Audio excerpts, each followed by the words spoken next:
ونعوذ بالله من شرور أنفسنا ومن سيئات أعمالنا من يهده الله فلا مضل له ومن يضلله فلا هادي له ونشهد أن لا إله إلا الله وحده لا شريك له وأشهد أن محمدا عبده ورسوله وداعيا إلى الله بإذنه سراجا منيرا أما بعد فأعوذ بالله من الشيطان الرجيم بسم الله الرحمن الرحيم كما أرسلنا فيكم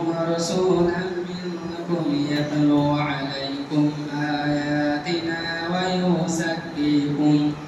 ويزكيكم ويعلمكم الكتاب والحكمة ويعلمكم ما لم تكونوا تعلمون فاذكروني أذكركم واشكروا لي ولا تكفرون يا أيها الذين آمنوا استعينوا بالصبر والصلاة إن الله مع الصابرين ولا تقولوا لمن يقتل في سبيل الله أموات بل أحياء ولكن لا تشعرون ولنبلونكم بشيء من الخوف والجوع ونقص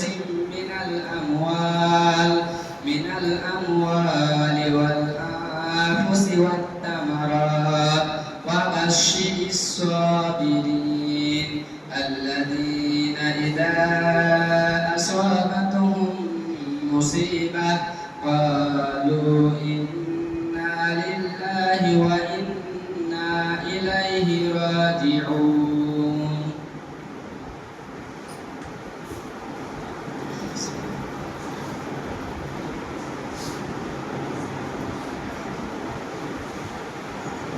إن الحمد لله وحده والصلاة والسلام على من لا نبي بعد أما بعد فأعوذ بالله من الشيطان الرجيم بسم الله الرحمن الرحيم كنتم خير أمة أخرجت للناس تأمرون بالمعروف وتنهون عن المنكر وتؤمنون بالله وقال النبي صلى الله عليه وسلم الحياء من الإيمان والإيمان في الجنة الحديث শ্রদ্ধেয় সম্মানীয় আজকের পবিত্র জুমার দিন সে মহান আল্লাহর অশেষ রহমত ও দয়ায় আজ আমরা একত্রিত হতে পেরেছি তাই তিনার প্রশংসা করা শেষ করা যায় না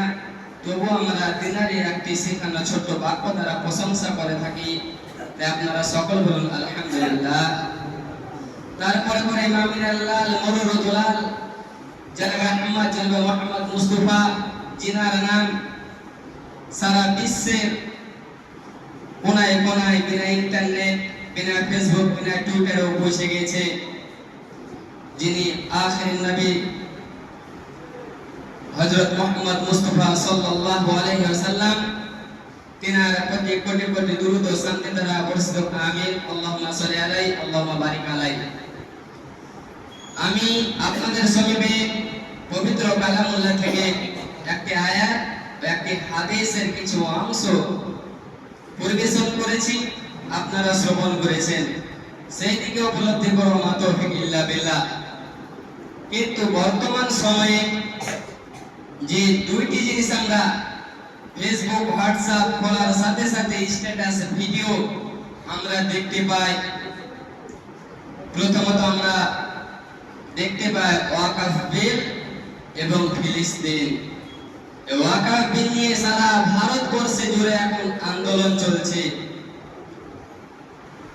আর ফিলিস্তিন অর্থাৎ ফিলিস্তিনে যে গাজাবাসী অর্থাৎ গাজা একটি শহরের নাম, যেমন আমাদের ভারতবর্ষে বিভিন্ন রাজ্য রয়েছে, রাজ্যের নাম থাকে কেরালা, চেন্নাই, কলকাতা, ওইরূপ ফিলিস্তিনের একটি রাজ্য গাজা।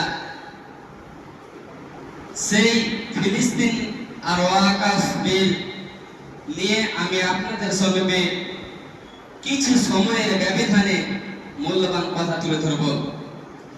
আমরা সবেমাত্র সোশ্যাল মিডিয়ায় জানতে পারলাম বিল পাস হওয়ার পরে ওয়াকাফ বিল। আমরা আদৌ কি জানতাম এই ওয়াকাফ বিলটা কি? আমরা ঠিক মতো এর জ্ঞান না রাখার কারণে, আমরা এই বিষয় না জানার কারণে আজকে আমাদের এই পরিদশা বেহাল। ওয়াকাফ কি? ওয়াকফ ভারতবর্ষে সবচেয়ে তিনটি বড় সম্পদ রয়েছে। প্রথমত ওয়াকাফ সম্পত্তি রয়েছে সেনাদের কাছে, সেনা বলতে ভারতের সৈন্যদের কাছে। দ্বিতীয়ত রেলের ওয়াকাফ, রেল লাইনে দেওয়া হয়েছে, যেগুলো রেলের আন্ডারে পড়ে। আর তৃতীয় নম্বরে আমাদের রয়েছে ওয়াকাফ সম্পত্তি, যা মুসলিমদের। ওয়াকাফ কি? ওয়াকাফ হচ্ছে একটি আরবি শব্দ, যার বহুবচন আওকাফ, যাকে আরবিতে আবার হাবস বলা হয়, যার বহুবচন হুবুস বা আহবাস। ওয়াকাফ শব্দের অর্থ হচ্ছে দাঁড়ানো, নিষিদ্ধ, বন্ধ। আর হাব শব্দের অর্থ হচ্ছে মৃত ব্যক্তির সম্পত্তি রেখে যাওয়া, অর্থাৎ দান করা আল্লাহর ওয়াস্তে। এই সারা ভারতবর্ষে জুড়ে এই ওয়াকাফ সম্পত্তি মুসলিমদের 9.4 লক্ষ রয়েছে। 9.4 লক্ষ কি টাকা? না সোনাদানা? সোনাদানা নয়, এগুলো আমাদের পূর্বপুরুষদের সম্পত্তি, জমি জায়গা। তিনারা এই ওয়াকাফ আল্লাহর ওয়াস্তে দান করে গিয়েছেন। একর জুড়ে রয়েছে 8.7 লাখ এই ওয়াকাফ সম্পত্তি ভারতবর্ষ রয়েছে। তার মধ্যে আমাদের কলকাতা রাজ্যে, কলকাতার বুকে 2555 ওয়াকাফ সম্পত্তি রয়েছে। সেই জায়গাগুলি কি? রাজভবন, নবান্ন, ইডেন গার্ডেন, মোহনবাগানের ফুটবল ক্লাব, এগুলো সব ওয়াকাফ সম্পত্তিতে রয়েছে। আর এর ভাড়া আমাদেরকে কি দেয়? এই রাজ্য সরকার আমাদেরকে কি দেয়? মাত্র মাসে 158 টাকা করে দেয় এই ওয়াকাফ সম্পত্তির ভাড়া। এই ওয়াকাফ সম্পত্তি থেকে আমাদের মুয়াজ্জিনদেরকে, আমাদের স্কুলের যত মাস্টার প্রফেসর, তাদেরকে চাকরির বেতন দেওয়া হয়, স্যালারি দেওয়া হয়। কোথা থেকে? এইসব ওয়াকাফ সম্পত্তি থেকে। যদি এই ওয়াকাফ সম্পত্তি থেকে একজন ইমামকে যদি মাসে 2 লক্ষ 3 লক্ষ করে টাকা যদি দেওয়া হয়, তবু এই ওয়াকাফের সম্পত্তি কখনো শেষ হবে না।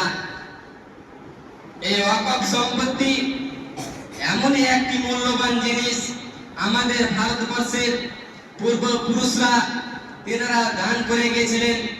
এই কারণে যাতে করে ভারতবর্ষের বুকে মুসলিমদের ছেলেমেয়েরা, মুসলিমরা এই সম্পত্তি থেকে তিনারা শিক্ষা অর্জন করবে, তিনাদের উন্নতি করবে। যিনাদের ঘর বাড়ি নেই তাদেরকে সেই ব্যবস্থা করে দেওয়া হবে এই ওয়াকাফ সম্পত্তি থেকে। এই ওয়াকাফ সম্পত্তি থেকে তাদেরকে সেসব জিনিসের ব্যবস্থা করে দেওয়া হবে, যাদের মসজিদ নেই, ঈদগাহ নেই, কবরস্থান নেই। এগুলো তো দূরের কথা, আমাদেরকে ঠিক মতো 1 পয়সাও দেওয়া হয় না। আমি তো আগে বললাম মাত্র 158 টাকা করে ভাড়া দেওয়া হচ্ছে। আজকে মুম্বাই শহরে দেখেন, মুকেশ আম্বানি আমরা অনেকেই চিনি, জিও কোম্পানির মালিক। আজকে তিনার বাড়ি দেখছেন, সেটা হচ্ছে ওয়াকফ সম্পত্তির উপরে। সেটি বেআইনি ভাবে বিক্রি করা হয়েছিল 2002 সালে, বেআইনি ভাবে বিক্রি করা হয়েছিল। এখনো মুম্বাই হাইকোর্টে সেই জমির মামলা চলছে। সেটি একটি এতিমখানা বা অনাথ আশ্রমে ছিল। সেই সময় 2002 সালে মুকেশ আম্বানির বাড়ি যে জায়গায় অবস্থান করে আছে, সেই সময় 21,05,00,000 টাকায় দামে কিনে নিয়েছিল বেআইনি ভাবে। সেই সময় দাম ছিল, সেই সময় জমিটির দাম ছিল 1.5 বিলিয়ন, অর্থাৎ 150 কোটি। সেই সময় অর্থাৎ 22 বছর আগে সেই জমিটির দাম ছিল 150 কোটি। এখন সেই জমিটির হিসাব যদি করা যায় আল্লাহু আলাম। এইভাবে আমাদের কাছ থেকে ছিনিয়ে নিচ্ছে ওয়াকফ সম্পত্তি। ওয়াকফের মধ্যে কি বলে? মাদ্রাসা, মসজিদ, কবরস্থান, কৃষি জমি, এগুলো সব ওয়াকফ সম্পত্তির মধ্যে পড়ে, যেগুলো আল্লাহর নামে উৎসর্গ করে দেওয়া হয়েছিল ওয়াকফ সম্পত্তি। আজ সরকার বিল আইন পাস করছে যে তারা নিজেদের এখতিয়ারে, নিজেদের হাতে তুলে নেবে ওয়াকফ বিল এবং তিনারা যেভাবে চাইবে সেভাবে প্রচলিত করবে। সে যদি বলে আমি অমুক গোরস্থান, অমুক মসজিদ, অমুক ঈদগাহ ময়দানকে আমি সিল করে দেব, তাহলে সে সিল করে দেবে। তাহলে আপনি ভাবুন, আর যদি আপনার পার্শ্ববর্তী এলাকায় যদি আপনার গোরস্থানে কিংবা কবরস্থানে যদি সিল করে দেওয়া হয়, যদি বলা হয় গ্রামের মারা গেলে মাটি দেওয়া হবে না, তখন আপনি কি করবেন? এইভাবে অনেক জমি তিনারা আত্মসাৎ করতে চাইছে। আর এই ওয়াকফ সম্পত্তি মুসলিমদের সারা দেশে 30টি দেশের মধ্যে সবচাইতে ওয়াকফ সম্পত্তি রয়েছে ভারতবর্ষে। তিনারা এইভাবে কৌতূহল করছে যে আমরা ওয়াকফ বিল পাস করার পরে আমরা সে ওয়াকফ বিলে কোনো অবৈধ কোনো গায়ের মুসলিম অর্থাৎ কোনো ব্যক্তিকে রাখবে না, অর্থাৎ তাদের কোনো হাত থাকবে না, এইগুলো আমাদেরকে বিকল্প দেখাচ্ছে। কিন্তু আদৌ সেটা না। আজ তিনারা আমাদের ওয়াকফ বিলকে হাতে নিয়ে তিনারা বিক্রি করে দিতে চাইছে। যা বলা বাহুল্য। আজকে আপনি দেখুন না কেন সোশ্যাল মিডিয়ায় আজকে যে আন্দোলন চলছে, এটা কিসের জন্য? আমাদের প্রজন্মে যেসব শিশুরা, যেসব যুবক যুবতীরা বসবাস করবে তাদের ভবিষ্যতের জন্য। আজ 70 বছর আগে এই সম্পত্তি হাইকোর্ট রয়েছে, স্টেট কাউন্সিল ওয়াকফ সম্পত্তির সেন্ট্রাল রয়েছে, 1995 চালু হয়েছে। আর এখন বর্তমান সময়ে সরকার এসে বলছে সেগুলো বাতিল করা হবে। সে কোথায় গেল? আজ বর্তমান সময়ে আমার আপনার চোখের সামনে সে ওয়াকফ সম্পত্তি থেকে আপনার বাবা, আমার বাবা, আপনার দাদু, আমার দাদু সেই কবরস্থানে শুয়ে আছে। আজ সেই সব কবরস্থানকে যদি সিল করে দেয়, সেই সব কবরস্থানের উপর যদি জিসিবি চালা হয়, আপনার সেই সব কবরস্থানকে যদি টেনে নিয়ে হিচড়ে যাওয়া হয় গাড়িতে করে, তাহলে আপনার চোখের সামনে শুধু আপনার কবরস্থান যাবে না, আপনার প্রজন্মের, আপনার ভবিষ্যতের একটি ঐতিহ্যবাহী চলে যাবে।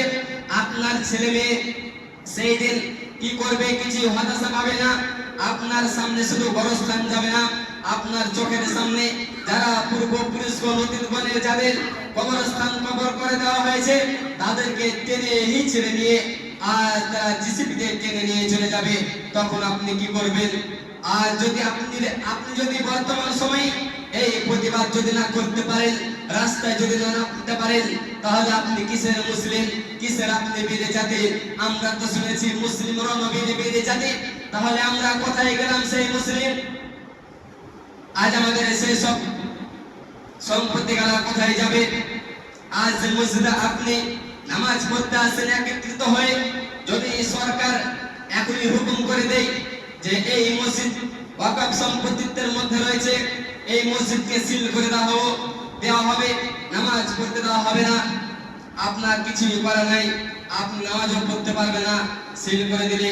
কারণ তখন আইনি ব্যবস্থাতে চলবে, তখন আপনার আর কিছুই করা থাকবে না, তখন আপনি বাধা দিতেই গেলে মার খাবেন। তো বাধা দেওয়ার আগে আগে আমাদেরকে প্রচেষ্টা করতে হবে, প্রটেস্ট করতে হবে, যাতে করে এই বিল প্রত্যাহারের দাবিতে যাতে করে আমরা ওয়াকফ বিলকে আমরা বাতিল করতে পারি। নচেত যুগে যুগে যেরকম মুসলমানরা লাঞ্ছিত অপমানিত হয়ে আসছে, তার একটি কারণ আমরা কোরআন ও হাদিসকে ছেড়ে দিয়েছি, আমরা আল্লাহর কথাকে ভুলে গেছি। অথচ আল্লাহ সুবহানাহু ওয়া তাআলা সূরা আল ইমরানের মধ্যে বলেন, কুনতুম খায়রা উম্মাতিন উখরিজাত লিন-নাস, আমি তো পৃথিবীর বুকে সেই উম্মতে মুহাম্মাদকে আমি উত্তম জাত করে সৃষ্টি করেছি, উত্তম জাত করে এই পৃথিবীর বুকে আমি প্রেরণ করেছি, আবির্ভূত করেছি। কিসের জন্য উত্তম জাত করে করেছেন? তা'মুরুনা বিল মারুফ ওয়া তানহাউনা আনিল মুনকার, যাতে করেছে সৎ কাজের আদেশ দিতে পারে, অসৎ কাজের নিষেধ করতে পারে। তাহলে আপনার কি মানবিক নেই, আপনার কি জ্ঞান নেই, আপনি সৎ কাজের আদেশ দিতে পারবেন না? মানে এই যে বর্তমান সময়ে ওয়াকফ বিল আপনাদের কাছ থেকে ছিনিয়ে নিয়ে চলে গেছে, এটাই তো হচ্ছে সৎ কাজের আদেশ, এটাই তো আপনাকে এর প্রতিবাদ বিরোধ করতে হবে। তাহলে তো আপনি সৎ কাজের আদেশ করবেন, নিষেধ কাজের অসৎ মানে কি?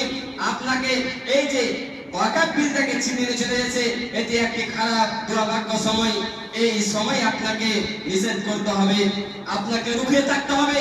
তাহলে তো আপনি শ্রেষ্ঠ জাত হিসেবে আপনি সম্পন্ন হবে, শ্রেষ্ঠ জাত মানব কুলের মধ্যে আপনি মানবিকতাকারী আপনি দাম পাবেন। নাহলে সেই সব পরানের বাড়ি কি মিথ্যা হয়ে যাবে? কুনতুম খায়রা উম্মাতিন উখরিজাত লিন-নাস, আল্লাহ সুবহানাহু ওয়া তাআলা বলছেন, আমি উম্মতে মুহাম্মাদকে মানব কুলকে উত্তম জাত করে উত্তম আবির্ভূত করে পাঠিয়েছি। তাহলে যদি আপনি নিজেকে উত্তম জাত হিসেবে স্বীকৃতি দিতে চান, উত্তম জাত হিসেবে যদি আপনি নিজেকে ভাবেন, তাহলে আপনাকে এর প্রতিবাদ করতেই হবে, নাহলে পরবর্তীতে কি হবে বলা মুশকিল। আজ আমরা ভাবছি যে আমরা শেষ জামানায় পৌঁছে গেছি, বলা বাহুল্য যে আমরা শেষ জামানায় পৌঁছে গেছি, হয়তো ইমাম মাহদী আসবে, সেগুলোকে জয় লাভ করে নেবে, আবার আমাদের সেই পূর্ব পুরুষগণ যেভাবে ইসলাম কায়েম করেছিল আবার সেই কায়েম শুরু হবে। যারা এই কথাটি ভাবছেন একেবারে ভুল ধারণা। আল্লাহ সুবহানাহু ওয়া তাআলা সূরা তাওবার মধ্যে বলেন, ইল্লা তাফিরু, তোমরা আল্লাহর রাস্তায় বের হও, ইউআযিবুকুম আযাবান আলিমান, যদি তোমরা আল্লাহর রাস্তায় বের না হও, তাহলে আল্লাহ সুবহানাহু ওয়া তাআলা তোমাদের উপর কঠোর শাস্তি দিবেন এবং তোমাদের উপর ইস্তাবদিল কওমান, এমন কওমকে তোমাদের উপর চাপিয়ে দিবেন যারা তোমাদেরকে নির্যাতিত অপমানিত লাঞ্ছিত করতে থাকবে। আল্লাহ সুবহানাহু ওয়া তাআলা সূরা তাওবার মধ্যে বলেছেন 39 নম্বর আয়াতের মধ্যে যে তোমরা আল্লাহর রাস্তায় বের হও। এখন কি সেই সময় আসেনি আল্লাহর রাস্তায় বের হওয়ার? এখন কি সেই সময় আসেনি আল্লাহর রাস্তায় বের হওয়ার? আজ আমাদের যে সব সম্পত্তি লুটে নিয়ে চলে যাচ্ছে, এগুলো আল্লাহর রাস্তায় দান করা হয়েছে, এগুলো আল্লাহর রাস্তায় ব্যয় করা হয়েছে আমাদের জন্য, আমাদের ভবিষ্যতের জন্যই। যদি আপনি আল্লাহর রাস্তায় বের না হন, তাহলে আল্লাহ সুবহানাহু ওয়া তাআলা বলেন, আমি তোমাদের উপর এমন কওমকে চাপিয়ে দেব যাতে তোমাদের উপর নির্যাতন করতে থাকবে।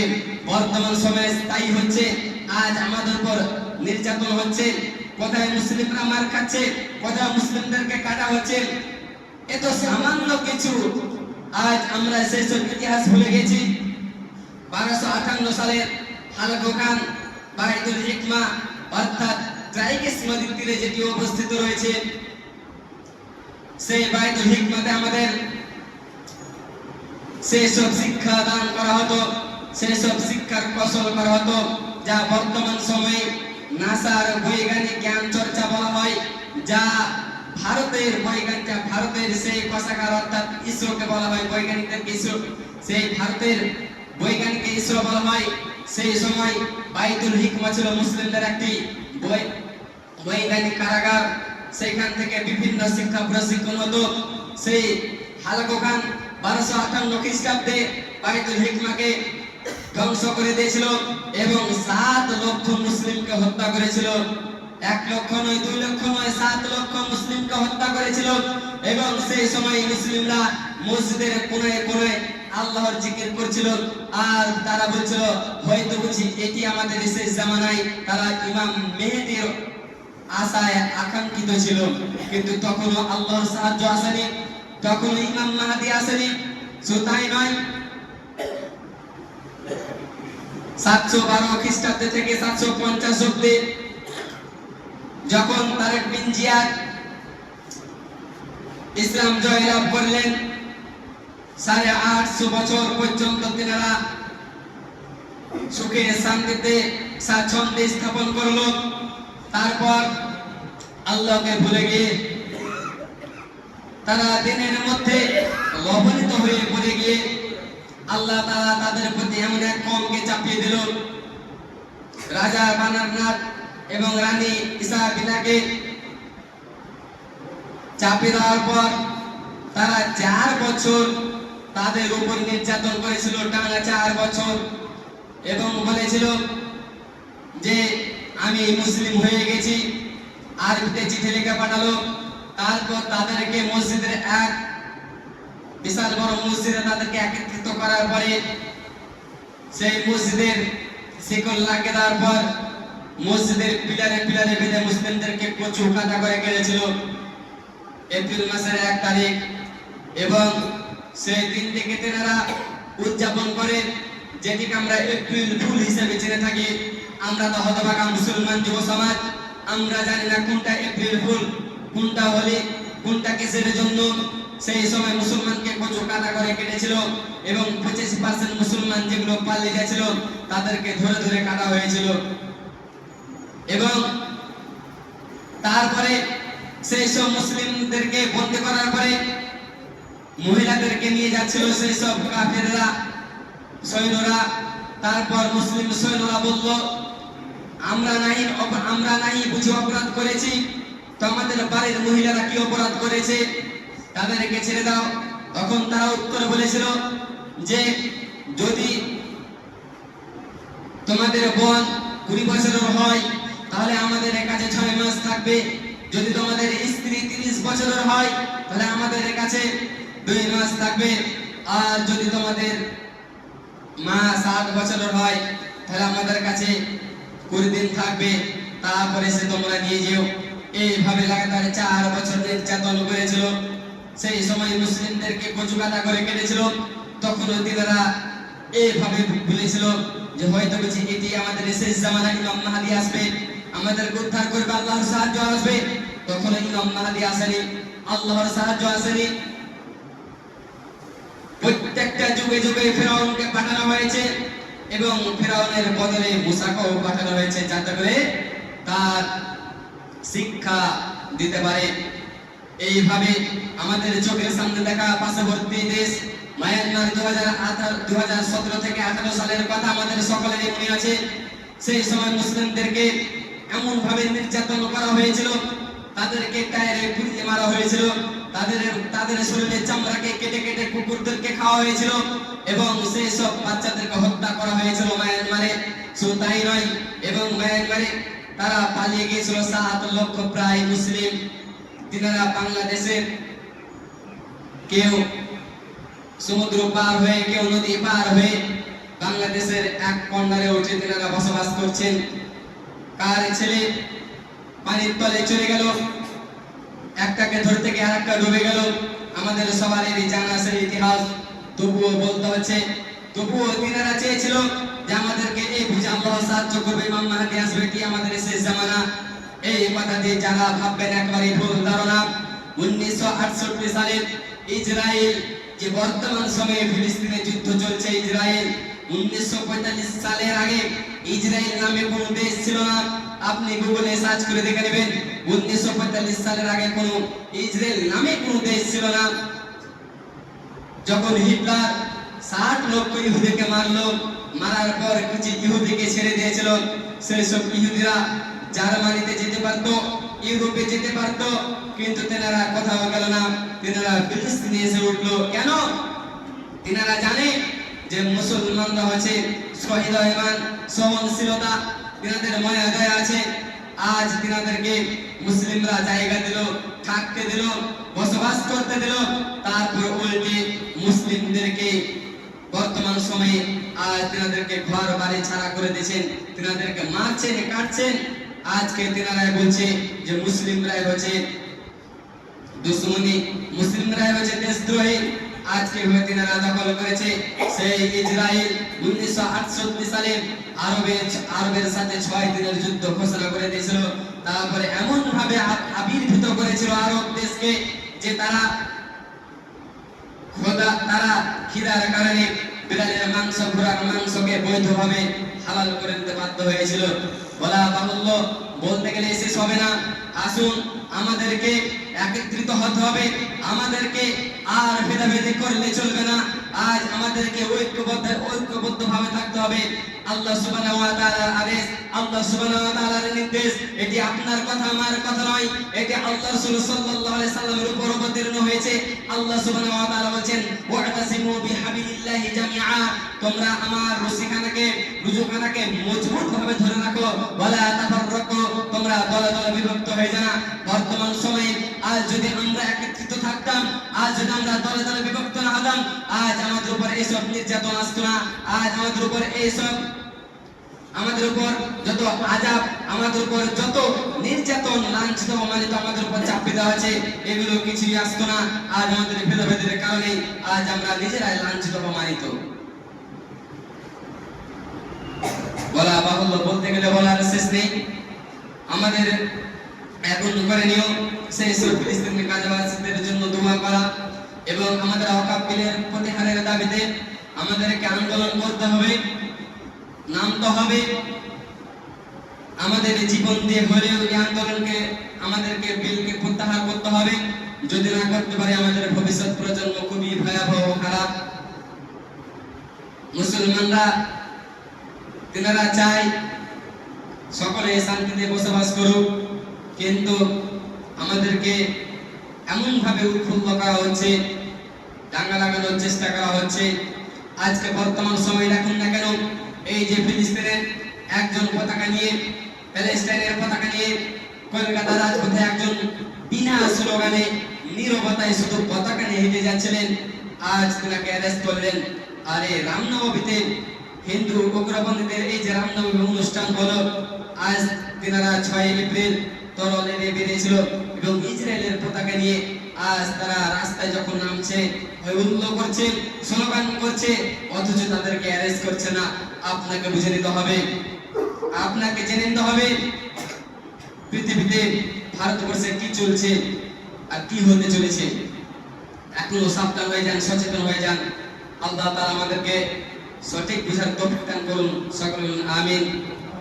আল্লাহুম্মা মাগফিরহুম ফিলিস্তিন, আল্লাহ তাআলা যেন ফিলিস্তিনের সকলকে রহমত বর্ষণ করেন। সকলে আমিন। আল্লাহ তাআলা আমাদেরকে কোরআন ও হাদিসের প্রতি চলার তৌফিক দান করুন। সকলে আমিন। اللهم صل على محمد وعلى ال محمد كما صليت على ابراهيم وعلى ال ابراهيم انك حميد مجيد.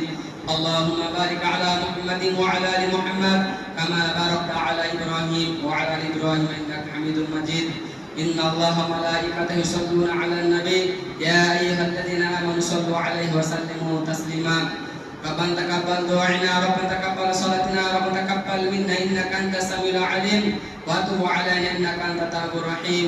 سبحان ربك رب العزه عما يصفون وسلام على المرسلين والحمد لله رب العالمين. السلام عليكم ورحمه الله.